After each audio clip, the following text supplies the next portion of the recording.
Rusia. Moscú. Aeropuerto Internacional de Domodedovo. 1 de julio de 2002, 8:10 de la tarde.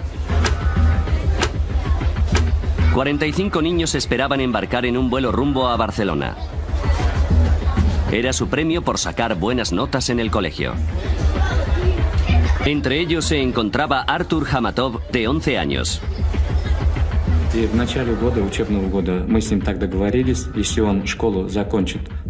A principio de curso acordamos que si sacaba buenas notas podría ir de viaje con su clase. Una tarde, cuando volví del trabajo, me enseñó las notas del colegio y me dijo: «Papá, he cumplido mi palabra». Me miró como con un interrogante en sus ojos y le dije: «Está bien, te prometo que podrás ir». Los niños eran de Ufa, Rusia Central. Habían llegado con retraso a Moscú porque habían perdido su primer vuelo. Tuvieron que fletar otro avión que les llevara a España. El vuelo BTC 2937 listo para embarcar. En el mismo vuelo se encontraban Svetlana Kaloyev y sus hijos Konstantin y Diana. Iban a visitar a su padre, que llevaba 1 año y medio trabajando en España. Hablaba con ellos por teléfono todos los días. Y eso hacía que mi vida fuera más llevadera. Pero fue duro no poder ver a mis hijos durante tanto tiempo. Svetlana tuvo suerte de encontrar sitio en este charter de Bashkirian Airlines. Los retrasos con los visados hacían que otros vuelos estuvieran completos. Por fin nos íbamos a ver y lo íbamos a pasar muy bien todos juntos.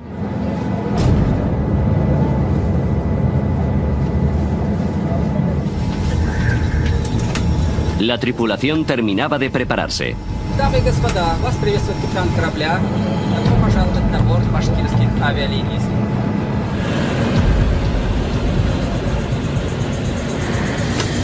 8:48 de la tarde. El vuelo charter 2937 de Bashkirian Airlines despegaba del aeropuerto de Moscú Domodedovo.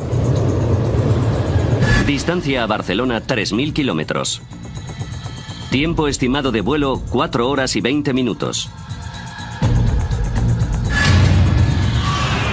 Suiza. Torre de control de Zúrich. 11 de la noche. El controlador aéreo Peter Nielsen, danés de 35 años, hacía el turno de noche. Él y otro controlador dirigen el espacio aéreo sobre el este de Suiza y parte del suroeste de Alemania. De día es una de las zonas de más tráfico aéreo de Europa. Pero de noche hay muy poco tráfico aéreo, con escasos aviones. El compañero de Peter Nielsen se tomaba un descanso. Nielsen era el único responsable de todo el espacio aéreo de Zúrich. Activó un radar para el tráfico que atravesara su zona y otro para los aviones que fueran a aterrizar en el vecino aeropuerto de Friedrichshafen. Pero después de las 11 no había aterrizajes programados. Nielsen se podía concentrar en el tráfico que circulaba por la zona. 11:06 de la noche. Svetlana Kaloyev y sus hijos, junto con el resto de pasajeros del charter de Bashkirian Airlines, sobrevolaban Austria a unos 10.000 metros.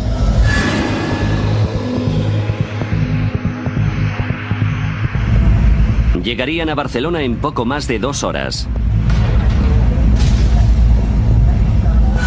A 600 kilómetros de distancia, un Boeing 757 de DHL despegaba de Bérgamo, Italia.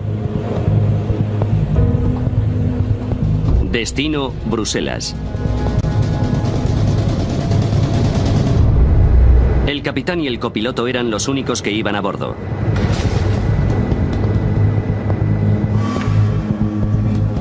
Los ingenieros de mantenimiento llegaban a la sala de control de Nielsen.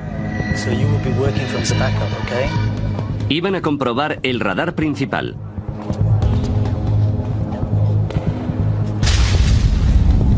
11:21 de la noche. El vuelo 611 del avión de carga DHL entraba en el espacio aéreo de Nielsen. El capitán pidió permiso para ascender a 10.000 metros de altitud. Radar suizo, buenas noches. DHX 611. DHX 611. Identificado. Ascenso programado en 4 o 5 minutos. Antes de dar permiso para ascender, Nielsen tenía que regular tráfico. Descenso de vuelo 320. Los ingenieros de mantenimiento necesitaban trabajar en el sistema telefónico. ¿Podéis hacerlo rápido, por favor? Gracias. 11:25 de la noche. Un avión inesperado se aproximaba a Friedrichshafen. Nielsen tuvo que cambiar de estación de radar. Pero el vuelo retrasado AF1135 se aproximaba para aterrizar.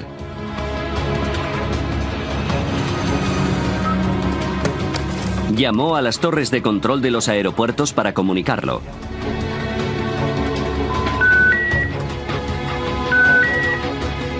No podía contactar con ellos. Pero todavía quedaban 10 minutos para que el Airbus aterrizara. Por lo que volvió al radar del tráfico de su zona. DHX 611. Y dio al avión de carga DHL luz verde para ascender a 10.000 metros. Ascenso de nivel 360.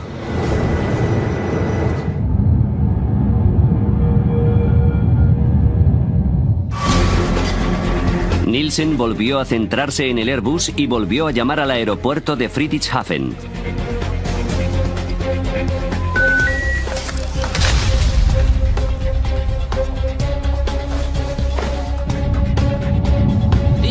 BTC 2937. El charter de Baskirian Airlines contactó al aproximarse a su espacio aéreo.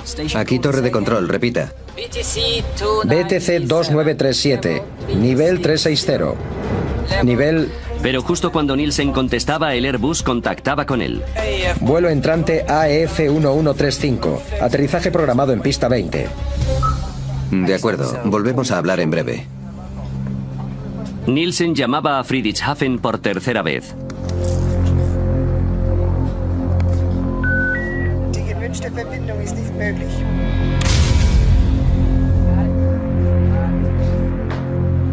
AF1135. Llamó por radio al Airbus para decirles que contactaran con el aeropuerto directamente. He perdido la conexión telefónica con Friedrichshafen. ¿Pueden contactar con ellos ustedes directamente? Afirmativo. El avión de DHL sobrevolaba Suiza a unos 10.000 metros. De repente, su sistema de alerta de tráfico y evasión de colisión aérea, el TCAS, hizo sonar una alarma. Tráfico. Tráfico. Tráfico. Tráfico. En el mismo instante, los sistemas TCAS del avión de Baskirian Airlines también saltaron. Tráfico. Tráfico. Los dos aviones estaban a 25 kilómetros de distancia y volaban exactamente a la misma altitud por la misma zona.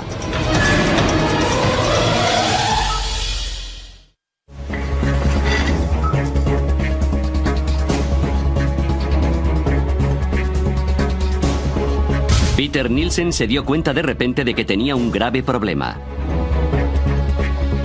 BTC 2937. Inmediatamente ordenó a los pilotos rusos descender. Descenso de nivel 350, rápido, hay tráfico atravesando la zona. Segundos después, los sistemas TCAS les decían justamente lo contrario. Ascenso. Ascenso. Ascenso. Dice que ascendemos y el controlador que descendemos. Ascenso. Ascenso. Al mismo tiempo, el TCAS del DHL decía que descendieran. Descenso. Descenso.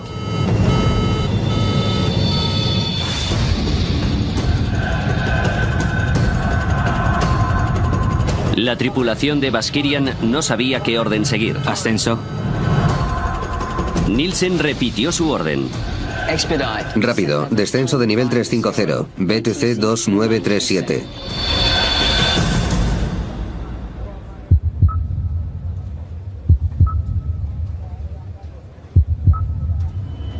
Cuando vio que habían seguido sus órdenes, Nielsen les comunicó que el avión DHL se les estaba acercando por su lado derecho.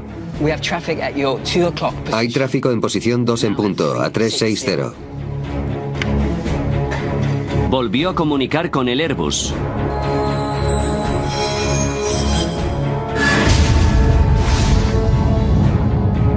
En el charter de Baskirian, la tripulación buscaba el avión de DHL. Los dos aviones estaban solo a 5 kilómetros de distancia. Ambos descendían a una velocidad de 1.300 kilómetros por hora, superando la velocidad del sonido. Está aquí, descenso, descenso, rápido, descenso. Descenso.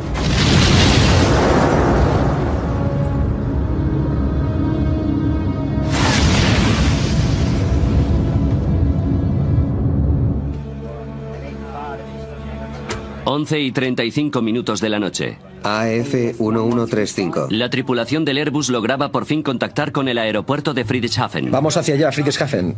Nielsen podía ahora transferir el avión. Afirmativo, adiós.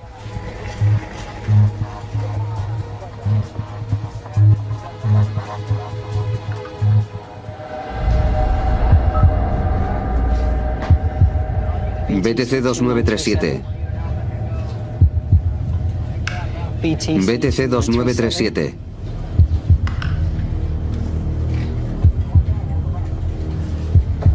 BTC 2937.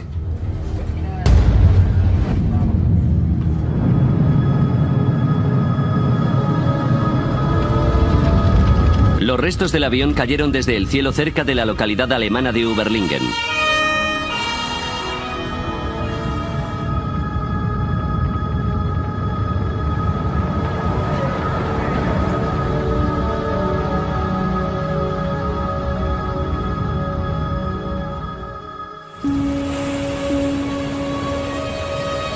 Al amanecer, la policía inició la mayor operación que se había llevado a cabo nunca en la zona. Los bomberos debían empezar la difícil tarea de buscar cadáveres.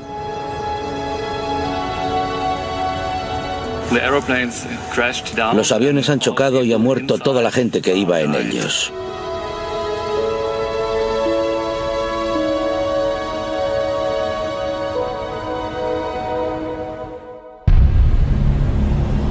A los pocos días, las familias de las víctimas llegaban a la zona. Entre ellos se encontraba Zulfat Hamatov, padre de Artur de 11 años. Fue una gran conmoción. Muchos padres se desmayaron al ver las alas y la cola del avión destrozados. Teníamos la esperanza de que los niños hubieran podido escapar corriendo de allí y que aparecieran por alguna parte. Creo que todos los padres esperábamos algún tipo de milagro.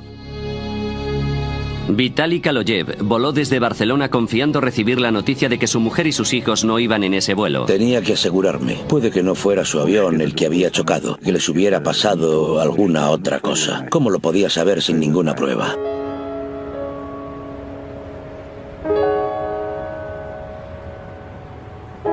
Los investigadores confirmaron sus peores temores.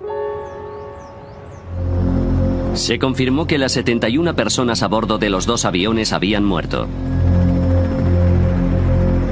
Era el peor accidente aéreo que se había producido nunca en Alemania. En una industria protegida por los sistemas de seguridad más avanzados y completos, ¿cómo podía ocurrir esto? Ahora, repasando los acontecimientos de aquel día y adentrándonos en la investigación, revelaremos la desastrosa cadena de eventos que llevaron a dos aviones al mismo lugar en el mismo momento.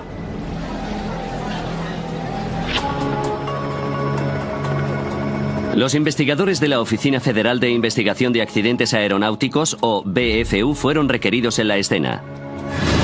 Jens Friedemann fue nombrado responsable del lugar del accidente. Die Untersuchung eines Flugunfalls zu Beginn La investigación de un accidente aéreo es como una investigación forense, una escena del crimen. Hay que determinar los hechos.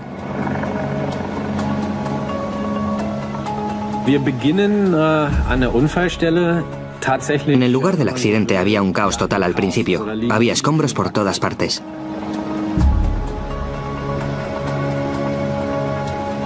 Friedemann no podía dar nada por supuesto.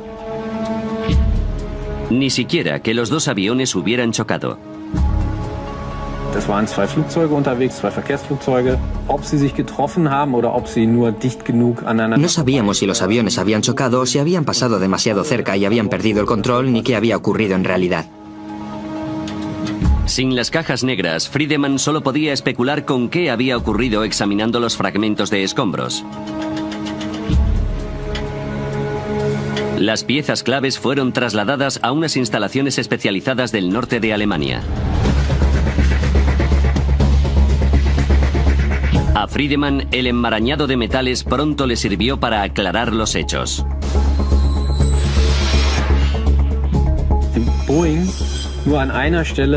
El Boeing tocó el Tupolev en un punto. La parte vertical de la cola estaba partida.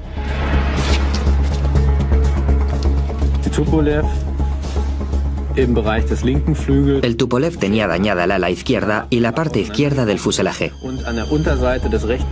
También había pruebas de colisión en la parte inferior del ala derecha. Los restos revelaban que el avión de carga de DHL y el charter de Baskirian Airlines habían chocado en pleno vuelo. Ahora sabemos qué ocurrió. La cuestión es, ¿por qué ocurrió? ¿Por qué iban tan cerca?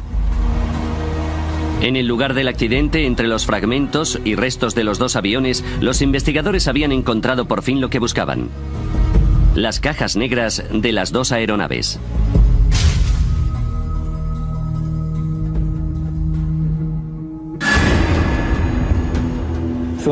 Era muy importante para nosotros como investigadores de accidentes. Johan Royce, del BFU, Oficina Federal de Investigación de Accidentes Aeronáuticos, se unía a la investigación. Su trabajo consistía en analizar los contenidos de los grabadores.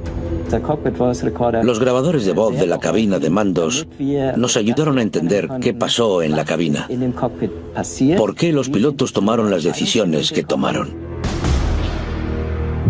Royce comenzó examinando el sistema de alerta de colisiones aéreas, los TCAS.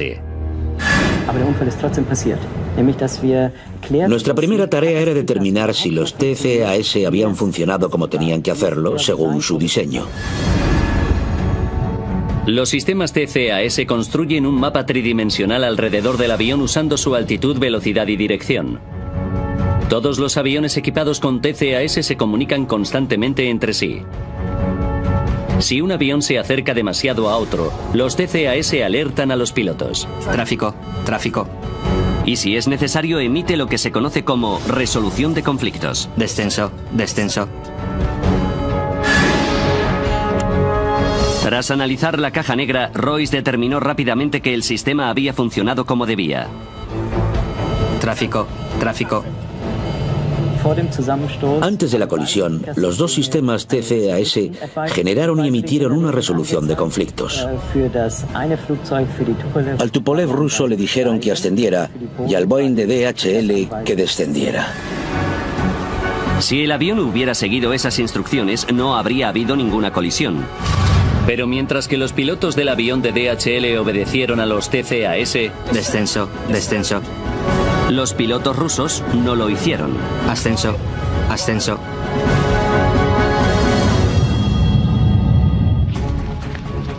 Expertos estadounidenses se están trasladando a la escena del accidente aéreo mortal al sur de Alemania.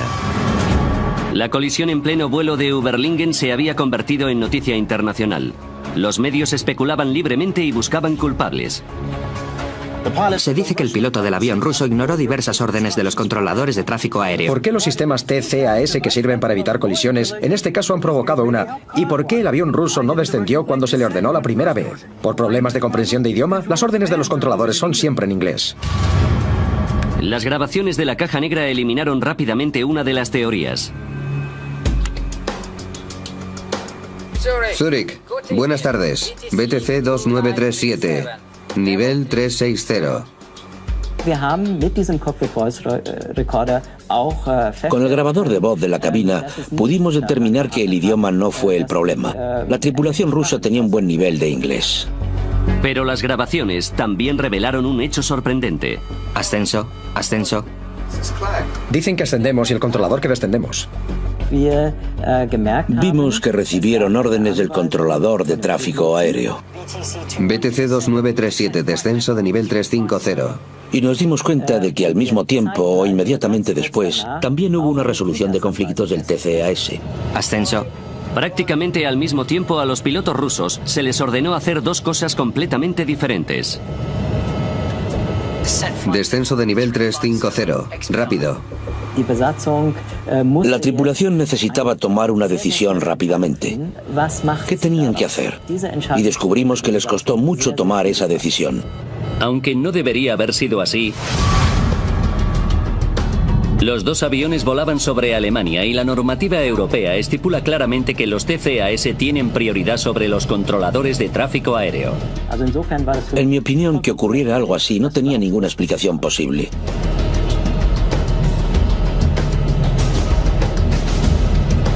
Ascenso, ascenso. ¿Por qué la tripulación no acató la orden de los TCAS como debería haber hecho? En abril de 2001 los sistemas TCAS eran obligatorios prácticamente en todo el mundo. Pero los investigadores descubrieron una significativa excepción: Rusia. ¿Podría ser que la tripulación rusa no supiera utilizar los TCAS?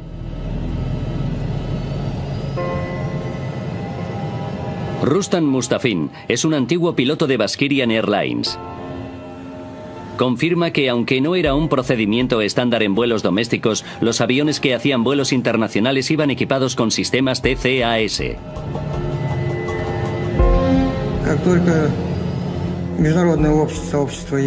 En cuanto los sistemas TCAS se hicieron obligatorios, el Centro de Formación de Baskirian Airlines se aseguró de que nuestros pilotos supieran utilizar dichos sistemas. Mustafin volaba regularmente con los pilotos del vuelo 2937. En la época del accidente, ya teníamos bastante experiencia con los sistemas. La tripulación sabía cómo funcionaban los TCAS, pero ignoraron sus instrucciones. El manual de vuelo del Tupolev, la Biblia operacional del piloto, reveló por qué.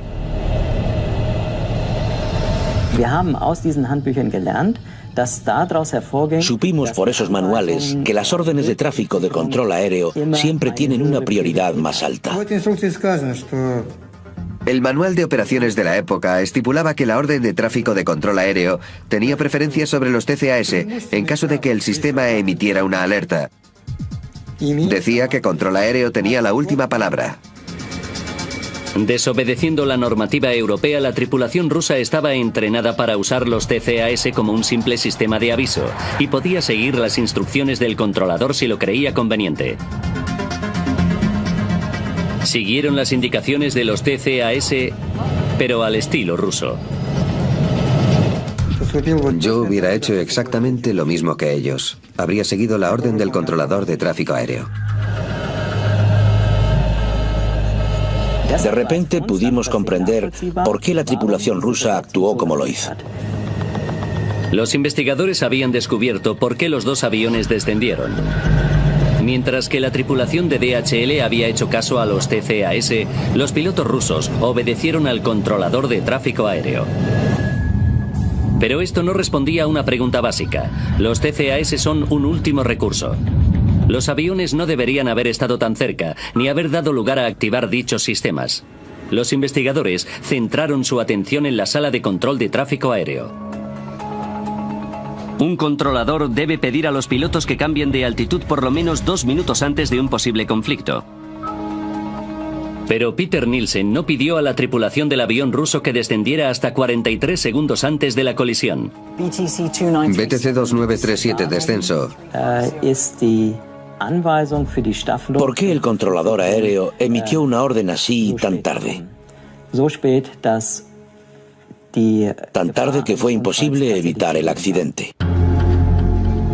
Gracias a los registros y a los interrogatorios, los investigadores supieron que Nielsen era el único controlador de tráfico aéreo de servicio la noche del 1 de julio. La política oficial de Skyguide es tener un mínimo de 2 controladores aéreos de servicio en todo momento. Los investigadores descubrieron que se había tomado como costumbre en Skyguide que los controladores se tomaran largos descansos en los turnos de noche. Tom Lorsen era un buen amigo de Nielsen, además de compañero de trabajo durante muchos años.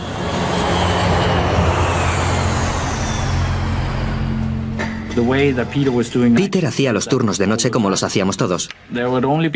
Se quedaba solo un controlador porque había muy poco tráfico. Entre las 11 de la noche y las 6 de la mañana no se programan aterrizajes en los aeropuertos de la zona.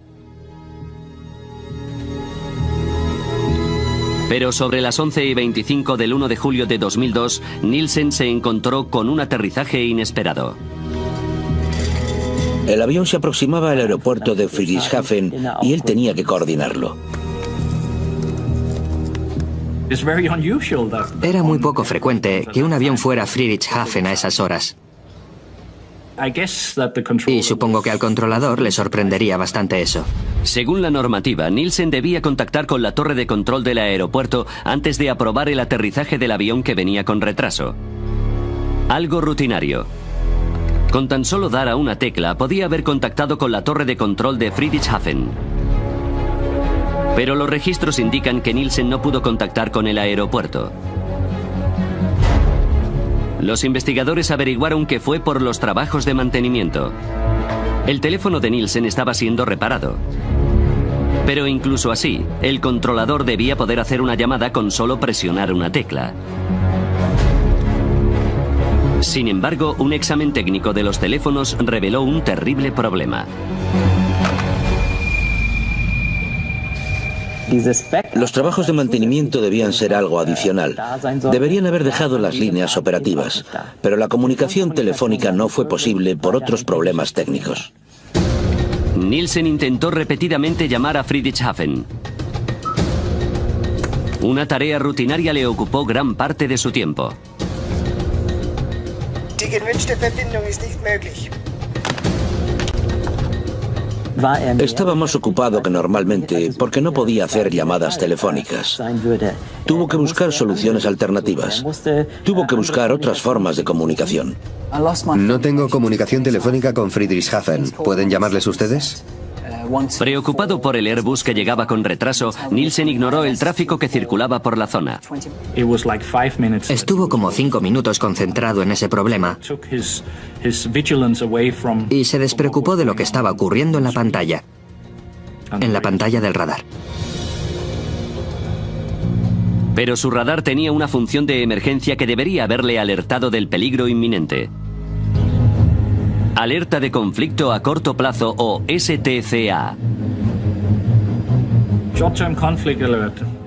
La alerta de conflicto a corto plazo es un sistema parecido al TCAS. Es un sistema de alerta terrestre que nos ayuda con el radar si no vemos un conflicto. Si no lo vemos a tiempo, activa una alarma. 2 minutos antes de la posible colisión, una alerta STCA debió haberse activado tanto en las 2 pantallas de radar de Nielsen como en los altavoces. Esto es exactamente lo que ocurrió a 180 kilómetros de distancia en la localidad alemana de Karlsruhe.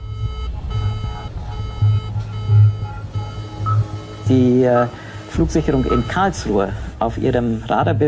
Los controladores aéreos de Karlsruhe habían visto en su pantalla de radar que 2 aviones estaban acercándose más de lo debido.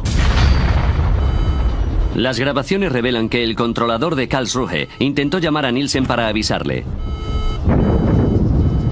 Pero las defectuosas líneas telefónicas de Zúrich le impidieron contactar con él.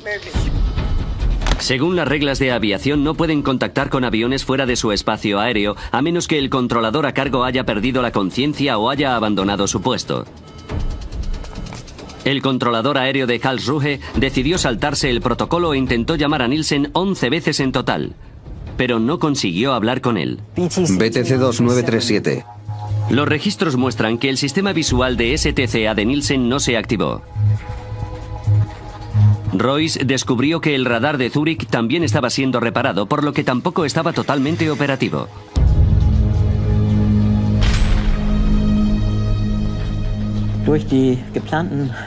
Los trabajos de mantenimiento programados en el sistema de radar hicieron que no fueran operativas todas las funciones que normalmente tiene disponibles. Debido a los trabajos de mantenimiento, Nielsen no contó con uno de los sistemas de alerta: la alarma visual de STCA. Es la última pieza del rompecabezas, que explica por qué Nielsen no ordenó al avión ruso descender hasta solo 43 segundos antes de la colisión. La investigación mostró que se produjeron una serie de acontecimientos desafortunados en la sala de control de tráfico aéreo.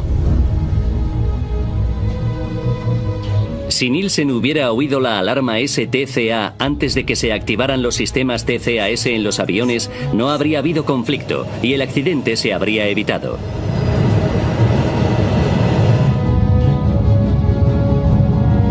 Pero ocurrió algo más.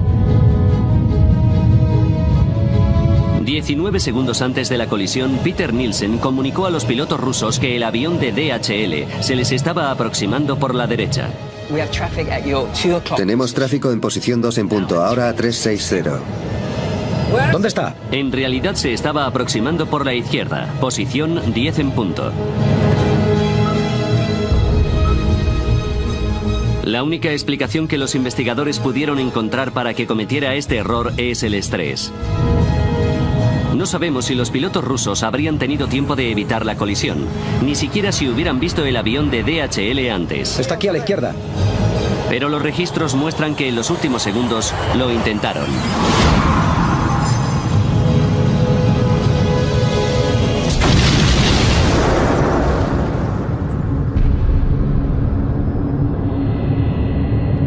Tras el impacto, el avión de Baskirian Airlines se partió en 4 piezas. Sin parte de la cola, el avión de carga de DHL cayó en picado.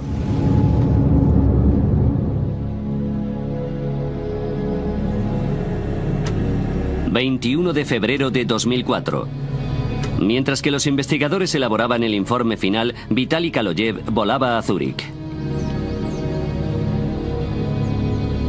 Estaba obsesionado con encontrar a algún culpable de la muerte de su mujer e hijos.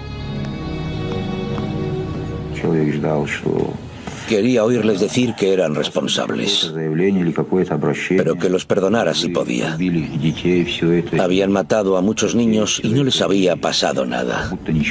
No habían pedido disculpas, no habían expresado ningún dolor, nada. Nielsen siguió trabajando en Skyguide, pero en áreas de análisis de seguridad. Kaloyev averiguó dónde vivía. Fui a ver al controlador. Sabía que había trabajado esa noche. Todo esto tenía que llegar a su fin. Tenía que cerrarse. No podía esperar más. Y decidí terminarlo yo mismo. Nielsen salió. Era más alto que yo.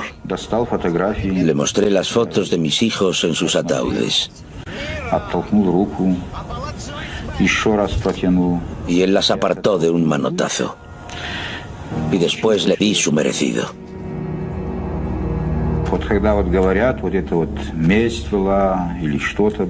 Bueno, hay quien dice que fue venganza. Pero la venganza es algo insignificante. Uno se venga cuando ha sido insultado.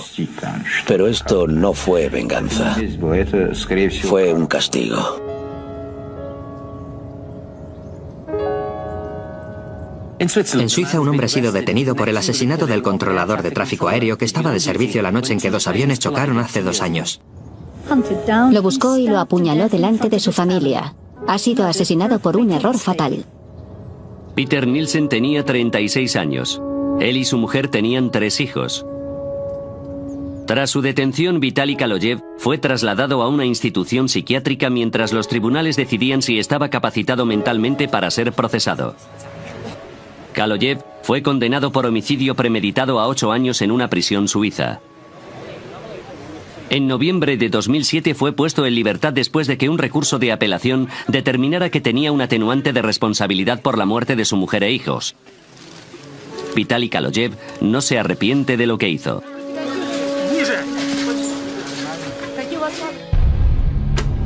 En mayo de 2004, tras casi 2 años de meticuloso trabajo, el equipo de investigación alemán publicó su informe final. Ahora es posible analizar los hechos de ese fatídico día gracias a las pruebas que se recabaron durante la investigación.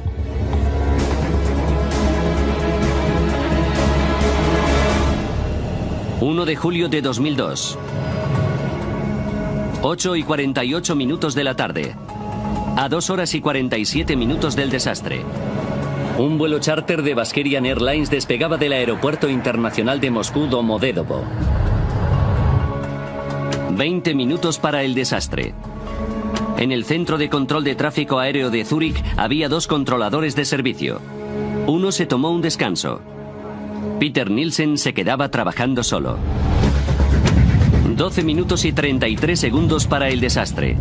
Un avión de carga de DHL entraba en el espacio aéreo de Nielsen y pedía permiso para ascender a 10.000 metros. 9 minutos y 49 segundos para el desastre. Un Airbus retrasado se aproximaba para aterrizar en el aeropuerto de Friedrichshafen. Nielsen intentó llamar al aeropuerto para transferir el vuelo, pero sus líneas telefónicas no estaban operativas por trabajos de mantenimiento y las de emergencia eran defectuosas. 5 minutos y 21 segundos para el desastre.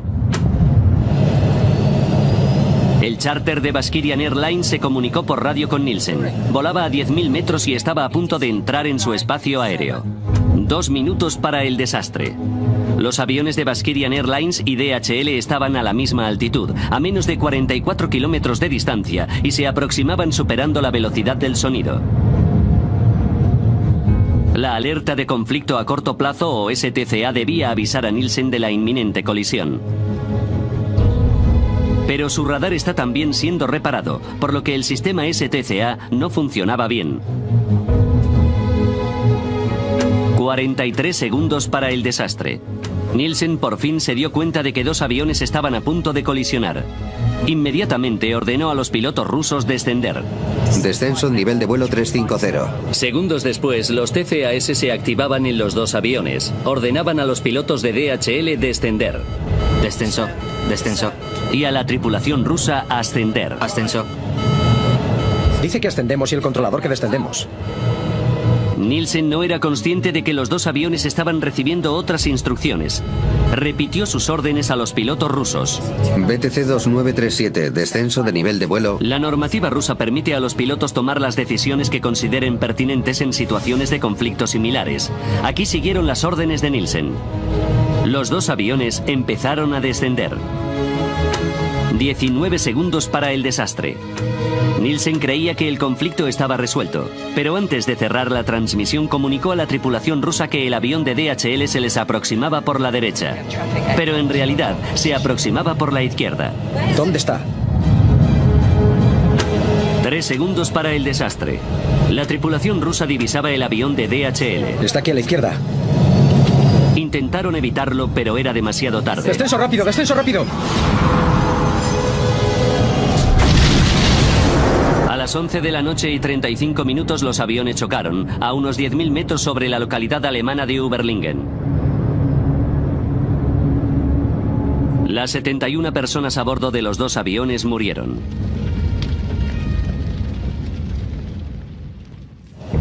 El informe de investigación alemán concluyó que Peter Nielsen y los pilotos rusos habían cometido graves errores. Pero la principal causa del accidente era negligencia por parte de Skyguide. En mayo de 2004, justo después de que se publicara el informe de la Oficina Federal de Investigación de Accidentes Aeronáuticos, el presidente de Skyguide, Alan Rosier, en una conferencia de prensa pidió disculpas de forma oficial. Nosotros también hemos cometido errores y lo lamentamos profundamente. Asumimos nuestra responsabilidad como indica el informe de investigación alemán. y pedimos perdón a las familias de las víctimas.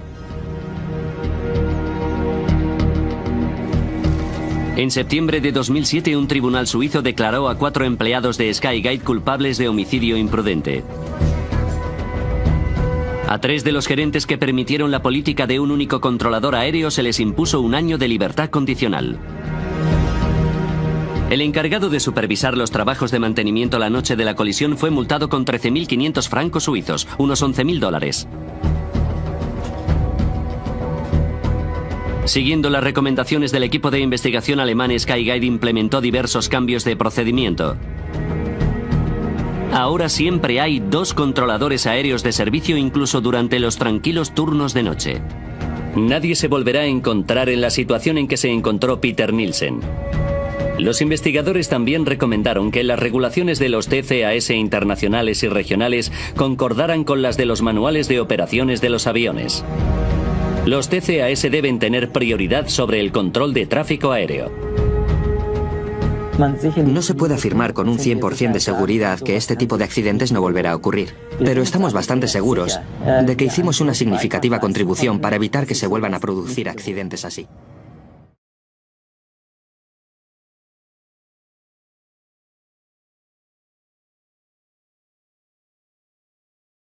Investigadores de accidentes.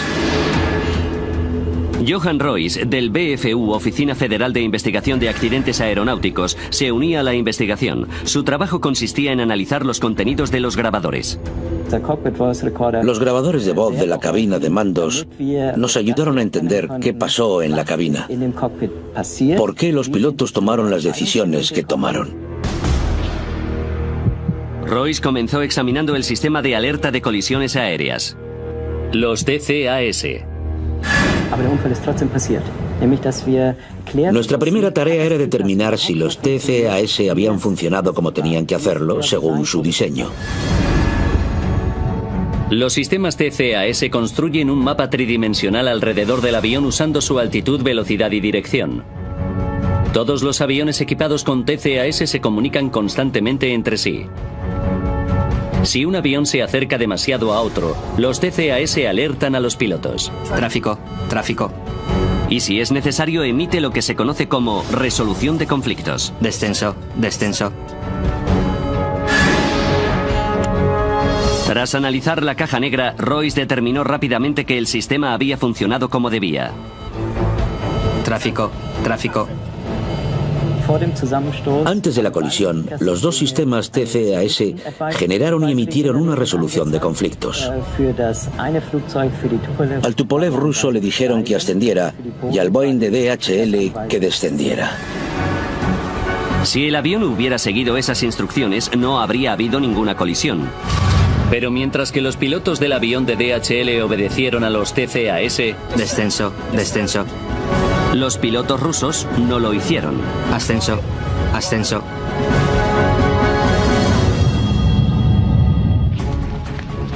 Expertos estadounidenses se están trasladando a la escena del accidente aéreo mortal al sur de Alemania. La colisión en pleno vuelo de Überlingen se había convertido en noticia internacional. Los medios especulaban libremente y buscaban culpables. Se dice que el piloto del avión ruso ignoró diversas órdenes de los controladores de tráfico aéreo. ¿Por qué los sistemas TCAS que sirven para evitar colisiones en este caso han provocado una? ¿Y por qué el avión ruso no descendió cuando se le ordenó la primera vez? ¿Por problemas de comprensión de idioma? Las órdenes de los controladores son siempre en inglés. Las grabaciones de la caja negra eliminaron rápidamente una de las teorías. Zurich, buenas tardes. BTC 2937. Nivel 360. Con el grabador de voz de la cabina pudimos determinar que el idioma no fue el problema. La tripulación rusa tenía un buen nivel de inglés. Pero las grabaciones también revelaron un hecho sorprendente. Y a contactar con ellos. Pero todavía quedaban 10 minutos para que el Airbus aterrizara. Por lo que volvió al radar del tráfico de su zona. DHX 611. Y dio al avión de carga DHL luz verde para ascender a 10.000 metros. Ascenso de nivel 360.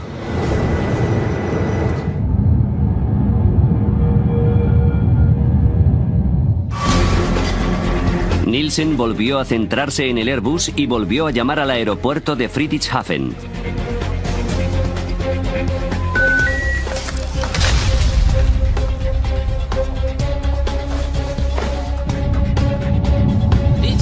BTC 2937. El charter de Baskirian Airlines contactó al aproximarse a su espacio aéreo. Aquí torre de control, repita. BTC 2937. Nivel 360. Nivel... Pero justo cuando Nielsen contestaba, el Airbus contactaba con él. Vuelo entrante AEF 1135. Aterrizaje programado en pista 20. De acuerdo, volvemos a hablar en breve. Nielsen llamaba a Friedrichshafen por tercera vez. Die gewünschte Verbindung ist nicht möglich.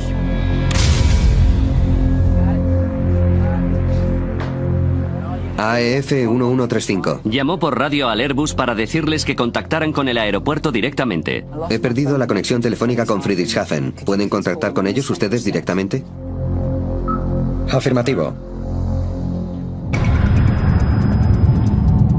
El avión de DHL sobrevolaba Suiza a unos 10.000 metros. De repente, su sistema de alerta de tráfico y evasión de colisión aérea, el TCAS, hizo sonar una alarma. Tráfico, tráfico, tráfico, tráfico. En el mismo instante, los sistemas TCAS del avión de Baskirian Airlines también saltaron. Tráfico, tráfico. Los dos aviones estaban a 25 kilómetros de distancia y volaban exactamente a la misma altitud por la misma zona.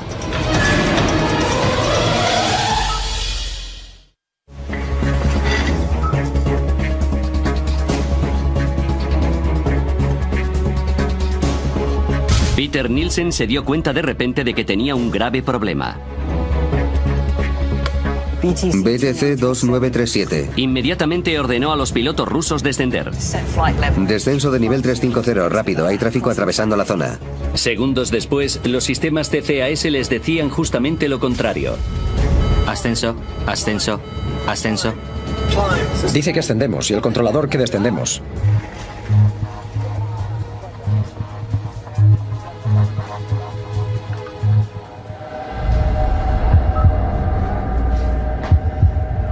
BTC 2937. BTC 2937.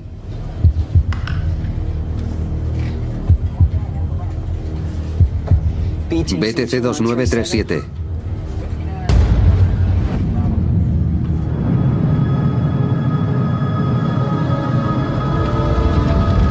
Los restos del avión cayeron desde el cielo cerca de la localidad alemana de Überlingen.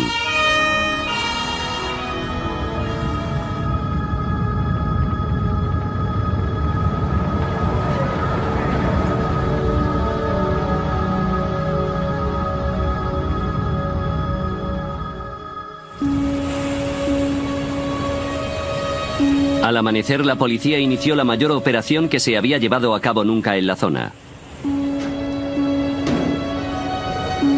Los bomberos debían empezar la difícil tarea de buscar cadáveres.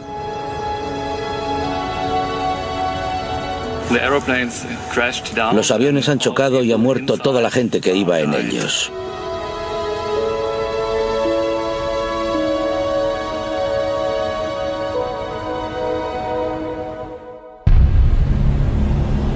A los pocos días, las familias de las víctimas llegaban a la zona. Entre ellos se encontraba Zulfat Hamatov, padre de Artur de 11 años. Fue una gran conmoción. Muchos padres se desmayaron al ver las alas y la cola del avión destrozados. Teníamos la esperanza de que los niños hubieran podido escapar corriendo de allí y que aparecieran por alguna parte. Creo que todos los padres esperábamos algún tipo de milagro. Vitali Kaloyev voló desde Barcelona confiando recibir la noticia de que su mujer y sus hijos no iban en ese vuelo. Tenía que asegurarme. Puede que no fuera su avión el que había chocado, que les hubiera pasado alguna otra cosa. ¿Cómo lo podía saber sin ninguna prueba?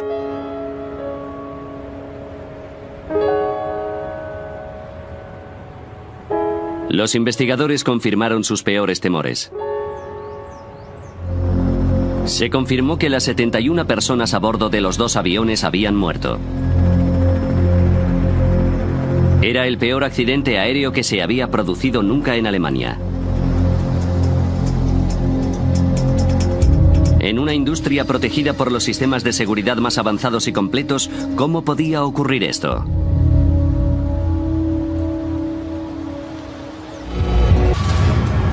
Las grabaciones de la caja negra eliminaron rápidamente una de las teorías.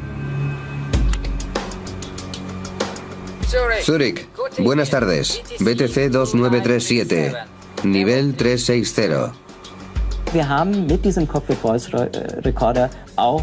Con el grabador de voz de la cabina pudimos determinar que el idioma no fue el problema. La tripulación rusa tenía un buen nivel de inglés. Pero las grabaciones también revelaron un hecho sorprendente.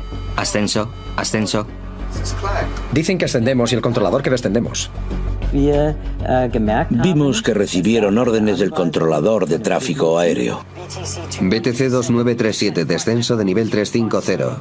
Y nos dimos cuenta de que al mismo tiempo o inmediatamente después también hubo una resolución de conflictos del TCAS. Ascenso. Prácticamente al mismo tiempo a los pilotos rusos se les ordenó hacer dos cosas completamente diferentes. Descenso de nivel 350, rápido. La tripulación necesitaba tomar una decisión rápidamente. ¿Qué tenían que hacer? Y descubrimos que les costó mucho tomar esa decisión. Aunque no debería haber sido así, los dos aviones volaban sobre Alemania y la normativa europea estipula claramente que los TCAS tienen prioridad sobre los controladores de tráfico aéreo. En mi opinión, que ocurriera algo así no tenía ninguna explicación posible.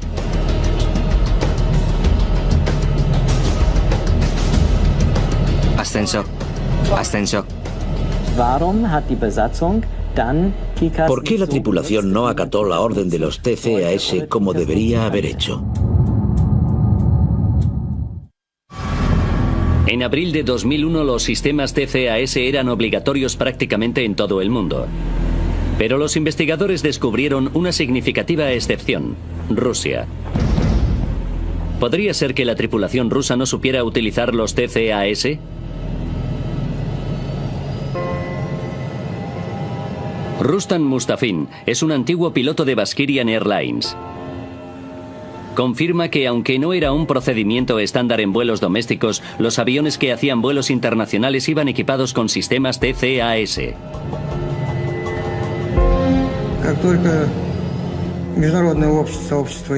En cuanto los sistemas TCAS se hicieron obligatorios, el Centro de Formación de Baskirian Airlines se aseguró de que nuestros pilotos supieran utilizar dichos sistemas. Mustafin volaba regularmente con los pilotos del vuelo 2937.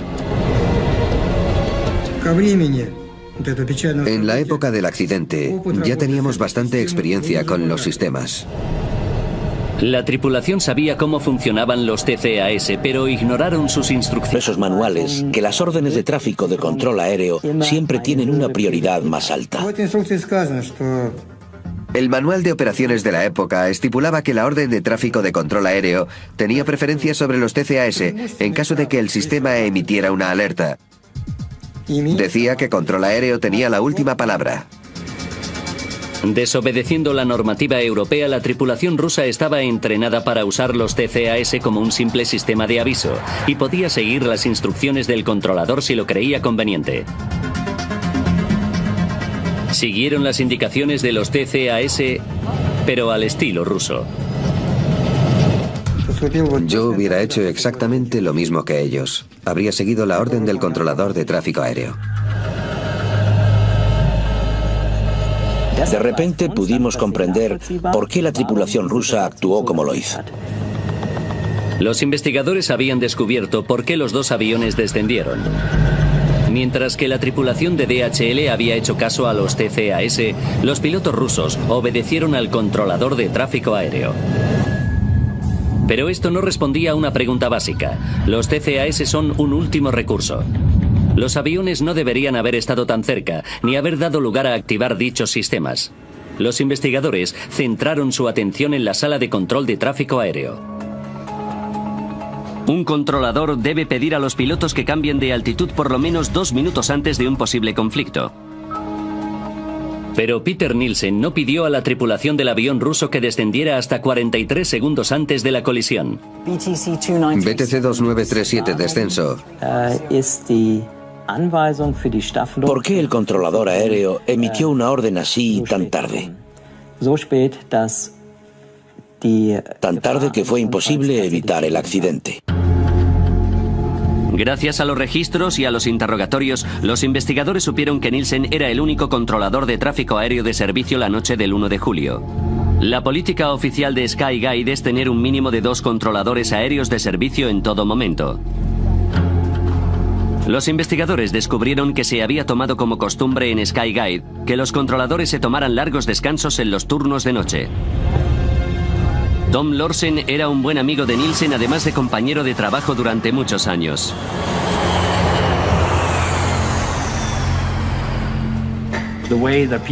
Peter hacía los turnos de noche como los hacíamos todos. Se quedaba solo un controlador porque había muy poco tráfico. Entre las 11 de la noche y las 6 de la mañana no se programan aterrizajes en los aeropuertos de la zona. Pero sobre las 11:25 del 1 de julio de 2002, Nielsen se encontró con un aterrizaje y... A principio de curso acordamos que si sacaba buenas notas podría ir de viaje con su clase.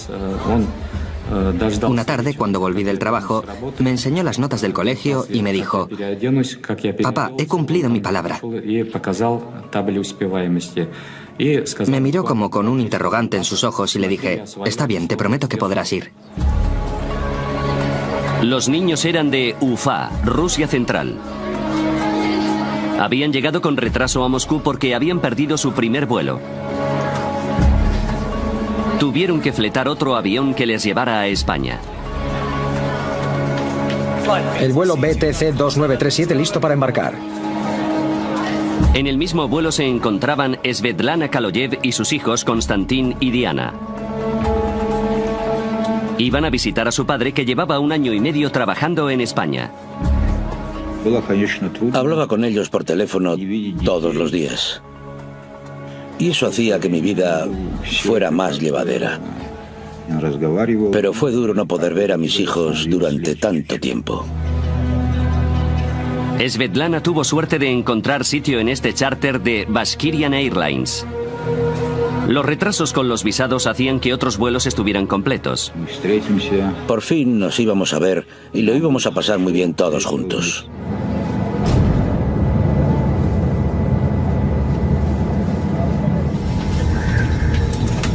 La tripulación terminaba de prepararse. Дамы и господа, вас приветствует капитан корабля. Добро пожаловать на борт башкирских авиалиний.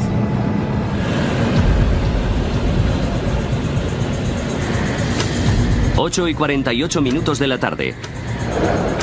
El vuelo charter 2937 de Bashkirian Airlines despegaba del aeropuerto de Moscú Domodedovo. Distancia a Barcelona 3.000 kilómetros.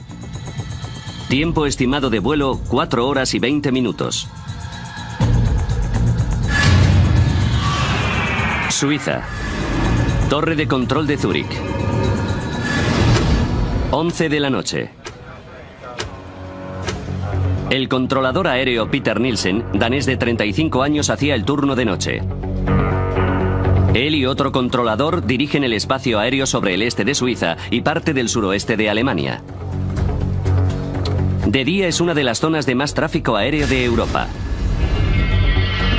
Pero de noche hay muy poco tráfico aéreo, con escasos aviones. El compañero de Peter Nielsen se tomaba un descanso. Nielsen era el único responsable de todo el espacio aéreo de Zúrich. Activó un radar para el tráfico que atravesaba. 20 minutos para el desastre. En el centro de control de tráfico aéreo de Zúrich había 2 controladores de servicio. Uno se tomó un descanso. Peter Nielsen se quedaba trabajando solo. 12 minutos y 33 segundos para el desastre. Un avión de carga de DHL entraba en el espacio aéreo de Nielsen y pedía permiso para ascender a 10.000 metros. 9 minutos y 49 segundos para el desastre. Un Airbus retrasado se aproximaba para aterrizar en el aeropuerto de Friedrichshafen. Nielsen intentó llamar al aeropuerto para transferir el vuelo, pero sus líneas telefónicas no estaban operativas por trabajos de mantenimiento y las de emergencia eran defectuosas. 5 minutos y 21 segundos para el desastre. El charter de Baskirian Airlines se comunicó por radio con Nielsen. Volaba a 10.000 metros y estaba a punto de entrar en su espacio aéreo. 2 minutos para el desastre. Los aviones de Baskirian Airlines y DHL estaban a la misma altitud, a menos de 44 kilómetros de distancia, y se aproximaban superando la velocidad del sonido. La alerta de conflicto a corto plazo o STCA debía avisar a Nielsen de la inminente colisión. Pero su radar está también siendo reparado, por lo que el sistema STCA no funcionaba bien. 43 segundos para el desastre. Nielsen por fin se dio cuenta de que 2 aviones estaban a punto de colisionar. Inmediatamente ordenó a los pilotos rusos descender. Descenso, nivel de vuelo 350. Segundos después, los TCAS se activaban en los 2 aviones. Ordenaban a los pilotos de DHL descender. Descenso, descenso. Y a la tripulación rusa ascender. Ascenso. Dice que ascendemos y el controlador que descendemos. Nielsen no era consciente de que los 2 aviones estaban recibiendo otras instrucciones. Repitió sus órdenes a los pilotos rusos. BTC 2937, descenso de nivel de vuelo. La normativa rusa permite a los pilotos tomar las decisiones que consideren pertinentes en situaciones de conflicto similares. Aquí siguieron las órdenes de Nielsen. Los 2 aviones empezaron a descender. 19 segundos para el desastre. Nielsen creía que el conflicto estaba resuelto, pero antes de cerrar la transmisión comunicó a la tripulación rusa que el avión de DHL se les aproximaba por la derecha, pero en realidad se aproximaba por la izquierda. ¿Dónde está? 3 segundos para el desastre. La tripulación rusa divisaba el avión de DHL. Está aquí a la izquierda. Intentaron evitarlo, pero era demasiado tarde. ¡Descenso rápido, descenso rápido!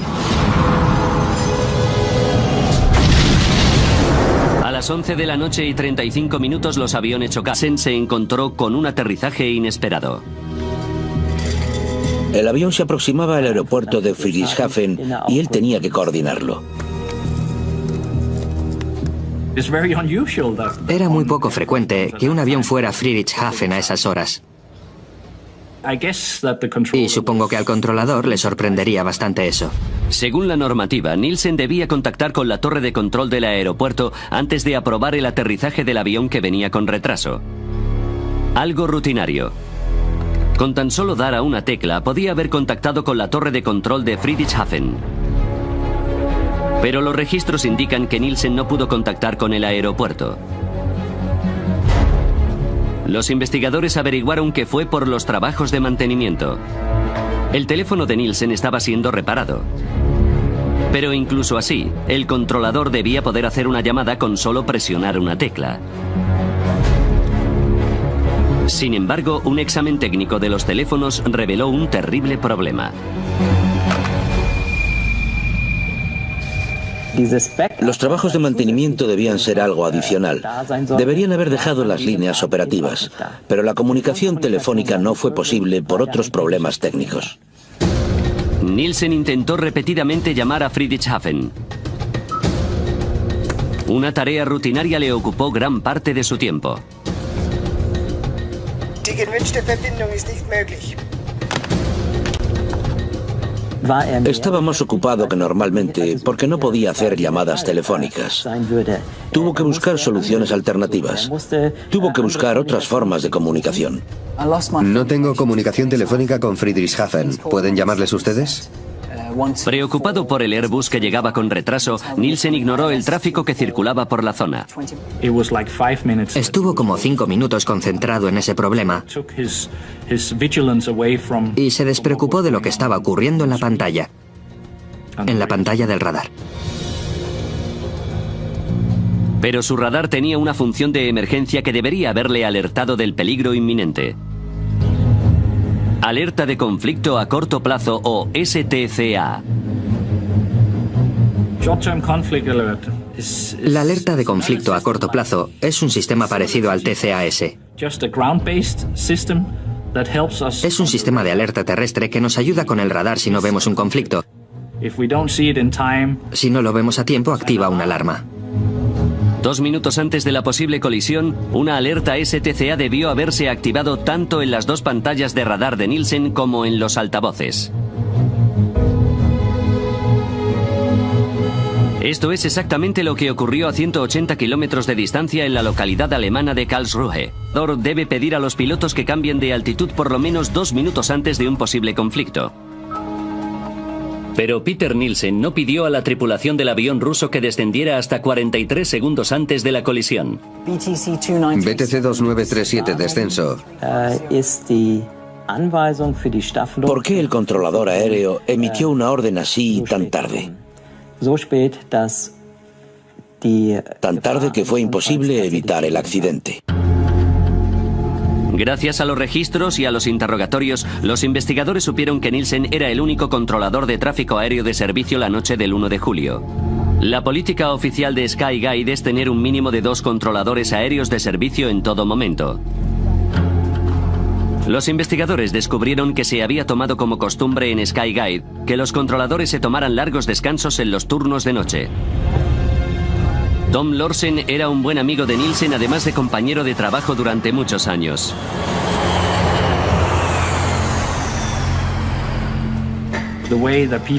Peter hacía los turnos de noche como los hacíamos todos. Se quedaba solo un controlador porque había muy poco tráfico. Entre las 11 de la noche y las 6 de la mañana no se programan aterrizajes en los aeropuertos de la zona. Pero sobre las 11:25 del 1 de julio de 2002, Nielsen se encontró con un aterrizaje inesperado. El avión se aproximaba al aeropuerto de Friedrichshafen y él tenía que coordinarlo.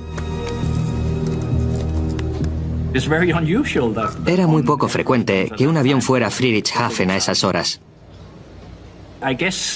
Y supongo que al controlador le sorprendería bastante eso.